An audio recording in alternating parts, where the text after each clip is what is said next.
সালামু আলাইকুম বন্ধুরা, আশা করি সবাই ভালো আছেন। বন্ধুরা, আওয়ামী লীগের কার্যক্রম নিষিদ্ধ, আওয়ামী লীগ নিষিদ্ধ নয়, এই কথাটা সরকার প্রতিষ্ঠিত করে ফেলছে আইনের মাধ্যমে। এবং এটার পক্ষে বিপক্ষে অনেক যুক্তি আছে, অনেক তর্ক আছে, অনেক আলোচনা আছে, সমালোচনা আছে। যত যাই হোক, শেষ পর্যন্ত সরকার যেটা করে ফেলছে এই মুহূর্তে এটাই বলবৎ। এটাকে এখন আওয়ামী লীগের করণীয় কি করা উচিত আসলে আওয়ামী লীগের? আমি যেটা মনে করি, আমার ক্ষুদ্র ধারণায়, যেহেতু পলিটিক্স পছন্দ করি, পলিটিক্স ভালোবাসি, দেশকে ভালোবাসি, আওয়ামী লীগকে পছন্দ করি, বিএনপিকে পছন্দ করি, বিশেষ করে এই দুটি দলকে। কারণ এরা হচ্ছে আমাদের দেশের সূচনা লগ্ন থেকে যারা এই দেশটার সাথে ওতপ্রোতভাবে জড়িত। তাদের দুষ্ত্রুটি থাকতে হবে, তাদের নেতাকর্মীদের মধ্যে ভুল ত্রুটি থাকতে পারে, রাজনৈতিক দল হিসাবে ত্রুটি থাকতে পারে, কিন্তু এটা কিন্তু মনে রাখতে হবে, এই দুটি দল আমাদের দেশের জন্য অবশ্যম্ভাবী, অত্যাবশ্যক। এদেরকে যদি আপনি বাদ দেন, তো দেশকে কেটে ফেলার মতো, মানে আপনার হাতে একটা সমস্যা হয়েছে, হাতটা কেটে ফেলার মতো, যে হাতটা আপনি আর কখনোই ফেরত নিতে পারবেন না। ঠিক তেমনি আওয়ামী লীগের তো গত 15 বছর এককভাবে একটানা ক্ষমতায় থাকার কারণে, যেভাবেই থাকেন আপনারা, সে তর্কে আমি যাচ্ছি না, একটানা লং টার্ম 3 টার্ম ক্ষমতায় থাকার কারণে আপনাদের মধ্যে যে অহংকার, আত্মহমিকা, ইগো সৃষ্টি হয়েছিল, তার ফলাফল হচ্ছে আজকের এই পরিস্থিতি। এটা আপনাদেরকে বুঝতে হবে, স্বীকার করেন বা না করেন, এটা বোঝা উচিত। যদি না বুঝতে পারেন, তাহলে আপনারা এখনো আহম্মকের স্বর্গে বাস করছেন।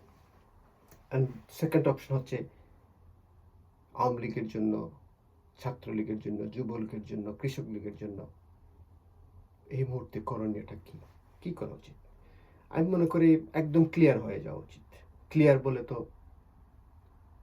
গত 15 বছরে যারা সুবিধাবাদী ছিল আওয়ামী লীগের, দলীয়ভাবে যারা সুবিধাবাদী ছিল, পদে ছিল, বিভিন্ন পদে থেকে সুবিধা নিয়েছে, এবং যারা সরকারে ছিল আওয়ামী লীগের গত 3 সেশন, গত 15 বছর বা 17 বছর যারা সরকারে ছিল, যারা এমপি ছিল, যারা মন্ত্রী ছিল, যারা প্রেসিডেন্ট ছিল, যারা স্পিকার ছিল, ভাইস কিনা সরকারের থেকে যারা সুবিধা নিয়েছে এবং দলে থেকে যারা সুবিধা নিয়েছে, মন্ত্রী, মিনিস্টার, প্রেসিডেন্ট সহ, ইভেন দো যারা মেম্বার অফ পার্লামেন্টে ছিল, 2-1 জন বাদে বাকি যারা আছে সবাইকে দল থেকে বাদ দেন, একদম সাফ করে ফেলেন। বহিষ্কারের দরকার নাই, এনাদেরকে সবাইকে বাদ দিয়ে আপনার নতুনভাবে গঠন হন, নতুনভাবে সংগঠিত হন, নতুনভাবে কমিটি দেন। পৃথিবীর যেখানে এবং বাংলাদেশের যেখানে, যে গ্রামে, যেখানে যত রকমের কমিটি আছে সব বিলুপ্ত করেন, নতুন কমিটি দেন, নতুন নেতা নেত্রী নির্বাচিত করেন, নতুন বয়ান সামনে নিয়ে আসেন, নতুন মন্তব্য, নতুন কমেন্ট, নতুন আলোচনা, নতুন রাজনীতি সামনে নিয়ে আসেন। আশা করি জনগণ আপনাদেরকে আবার ধীরে ধীরে গ্রহণ করতে শুরু করবে। সময় লাগবে, 2 বছর, 4 বছর, 5 বছর, 10 বছর, আরেকটা জেনারেশন তৈরি হবে যারা কিনা আওয়ামী লীগকে ভালোবাসতে শুরু করবে। এটাই নিয়ম দুনিয়ার। যে সামনে থাকে, যার সাথে আপনি থাকেন, তাকে অনেক দিন থাকতে থাকতে একসময় ভালো লাগে না, তার দুষ্কৃতি আপনার চোখে ধরা পড়ে।